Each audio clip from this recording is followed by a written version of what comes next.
Al debatir en la Comisión Permanente sobre el Crecimiento Económico y la Desigualdad en México, la porra gritona del señor X, Kenia Lequina López Rabadán, del Narcopartido Acción Nacional, deseó demagoga, mentirosa y clasista que la gente de Iztapalapa tenga derecho a ser prósperos, como en Benito Juárez, la sede de su cártel inmobiliario, donde supuestamente 8 de cada 10 personas se sienten seguras debido a la disponibilidad de servicios, como luz, agua y vialidades, además de la disque seguridad. Sin embargo, en Iztapalapa, donde el partido gobernante es diferente, se critica la falta de una buena administración pública y dice que hay corrupción. Finalmente, la nefasta gritona pronosticó alucinada una derrota de Morena en 2024, cerrando con su trillado ataque a la doctora Claudia Sheinbaum por su supuesta responsabilidad en la tragedia de la línea 12 del metro.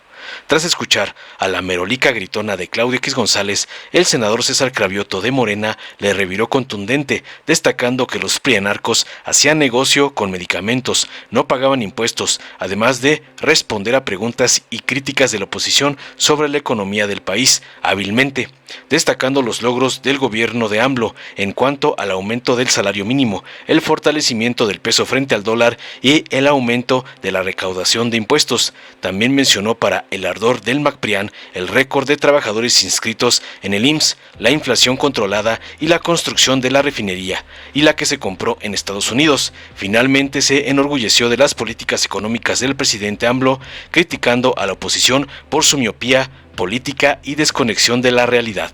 Veamos enseguida cómo la porra gritona del señor X González es aplastada por el senador Cravioto por despotricar con las mentiras que le manda decir su patrón. Mire, diputado, 8 de cada 10 personas que viven en la Benito Juárez se sienten seguras. En la Benito Juárez sí hay luz, sí hay agua, sí hay vialidades, sí hay seguridad.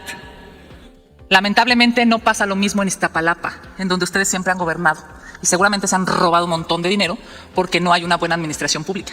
Yo lo que quiero es que la gente de Iztapalapa tenga el derecho de vivir con dignidad y con seguridad y ser prósperos como lo son en Benito Juárez. Vamos a ganar en 2024. Vamos a ganar porque la gente está cansada de la corrupción. Claudia Sheinbaum se ha atrevido a decir que la gente merece un buen transporte público. ¿Con qué cara? Si ella fue la responsable de la tragedia de la línea 12. Por ese tipo de cosas, señor Reginaldo, es que Morena va a perder. Es cuando. Muchas gracias, presidenta, compañeras diputadas, compañeros diputados, compañeras y compañeros senadores. Pues este debate sobre cómo va la economía, el crecimiento económico, la disminución de la desigualdad, pues es un tema que les duele mucho a ustedes porque este gobierno ha tenido un éxito importantísimo en estos rubros.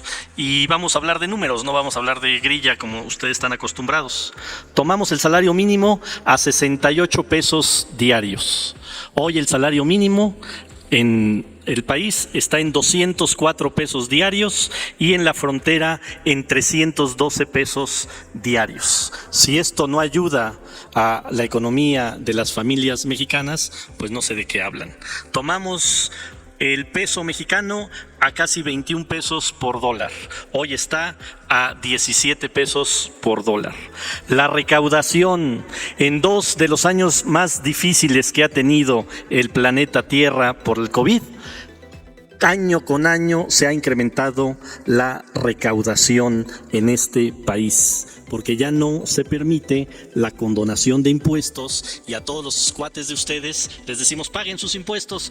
Ustedes ya hubieran condonado y condonado y condonado miles de millones de pesos y en este gobierno no se condona los impuestos a ningún empresario. Permítame, senador. Cero. Senador Cravioto, permítame, por favor. ¿Con qué objeto, diputado Reginaldo? Para saber si a través suyo el orador nos permite una pregunta. ¿Acepta una ¿Cómo no, pregunta? diputado? Gracias. 1 minuto para la pregunta y 2 para la respuesta. Muchas gracias. Senador, no hay duda de que las cifras que estás exponiendo pues son objetivas y son cifras duras. El tema es por qué, a pesar de esta circunstancia, a pesar de las evidencias y los hechos, la oposición se niega a aceptar esa realidad. ¿Es por un tema táctico? ¿Es por un tema de desconocimiento? ¿Es por un tema ideológico? ¿Es por un tema político? Pero están fuera de la realidad. ¿Cuál crees que sea la razón por la que no reconocen eso?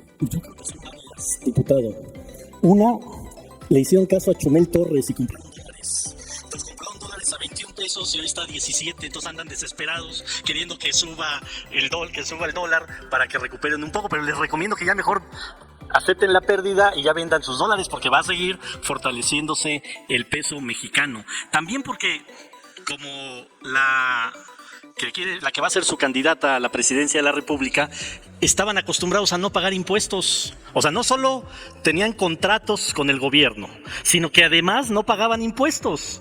O sea, era un ganar por todos lados. Hoy, como se les obliga a pagar impuestos, pues se molesta. No solo hacían negocios con los medicamentos de las y los mexicanos, sino además no pagaban impuestos. Entonces, al no pagar impuestos, pues obviamente les duele mucho porque hoy ya están pagando impuestos. Y también por miopía política, porque tú puedes obviamente ser oposición y no reconocer lo que hace bien un gobierno cuando eres oposición, pero estar una y otra vez pegándose contra la pared de la realidad, pues eso se llama miopía política. Pero pues así están, miopes políticamente, no hay que quitarle la venda de los ojos, que sigan y a ver si después de la elección de junio del 2024, ahora sí se quitan la venda de los ojos cuando se den cuenta que su estrategia por 6 años no funcionó. Ah, y otra cosa, porque los tripula un junior, en lugar de que tomen las decisiones los líderes de sus partidos, los tripula un junior y les dice qué hacer políticamente. Yo creo que más o menos son las razones, diputado. Bueno, sigo. Permítame, senador, un momento. ¿Con qué objeto, diputada Villano? Sonido en el escaño de la diputada Villano. Adelante. Preguntarle al orador si me permite hacerle una pregunta. ¿Acepta la pregunta de la diputada Villano, senador? Sí, Cravioto? diputada. 1 minuto, por favor, para la pregunta y 2 para la respuesta. Gracias. Muchas gracias.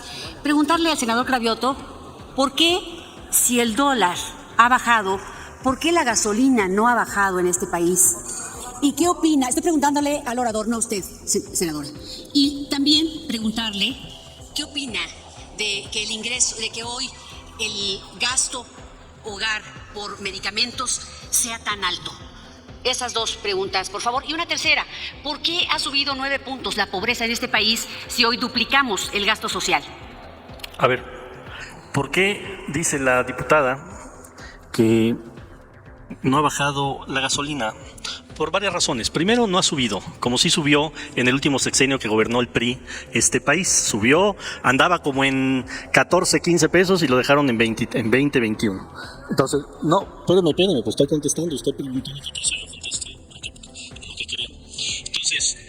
Entonces, no ha bajado la gasolina, pero no ha subido la gasolina. Y eso es muy importante. Hay una guerra en el mundo, en países importantes que producen petróleo, que producen gasolina, que producen gas, y eso ha hecho que en otros países se haya disparado el costo de la gasolina. En México se ha mantenido y es un logro de este gobierno, porque sin los problemas que hubo de COVID, de guerras, con el último gobierno priista subió tanto la gasolina, hoy con todos los problemas de COVID y de guerra, el que se haya mantenido la gasolina es una gran ventaja. Pero también ustedes con su reforma energética nos dejaron esta variación en los precios. Si no nos hubieran dejado ese mecanismo, el gobierno podría fijar un precio de la gasolina, pero eso fue parte de su reforma energética que ustedes hicieron y que ya nos dejaron sembrado. Por eso. Después, usted dice que ha subido 9 puntos la pobreza. No, diputada, está totalmente equivocada. La pobreza en este país ha bajado a pesar, insisto, de 2 años muy complicados por COVID. Si ustedes estuvieran gobernando y toco madera, bueno, ya se hubiera ido la pobreza, hubiera aumentado 40%. Y lo de los medicamentos es un tema que estamos ajustando porque les quitamos los negocios a muchos políticos de ustedes que tenían el control de las medicinas y se está ajustando, pero va a cumplir su promesa el presidente López Obrador y va a dejar un sistema de salud y de medicamentos muy distinto a como lo encontramos por los malos gobiernos panistas y priistas que tuvimos. Gracias por su pregunta, diputada. Sigo, ¿verdad? Continúe, por Gracias. favor. Bueno, también dentro de los números duros hay un récord en el número de inscritos en el IMSS y eso es un dato duro. Tenemos, a pesar de que se vino la pandemia, tenemos una inflación controlada. Hay países con economías más fuertes que no han controlado su inflación como la ha controlado este gobierno. Y ahora Además, por las buenas finanzas públicas, podemos comprar refinerías en Estados Unidos. Lo que ustedes dejaron que se chatarrizara las refinerías mexicanas, este gobierno hizo una nueva, reparó todas las refinerías y además compró una refinería nueva en Estados Unidos. Y hasta las plantas de Iberdrola, estas plantas que igual Felipe Calderón metió a México, este gobierno se las compró. Entonces, no solo aprendan a hacer política como el presidente López Obrador, ojalá aprendieran a llevar económicamente este país como el presidente López Obrador. Muchas gracias. Gracias, senador. Dale en me gusta, suscríbete, activa la campanita y compártelo para que más gente lo vea.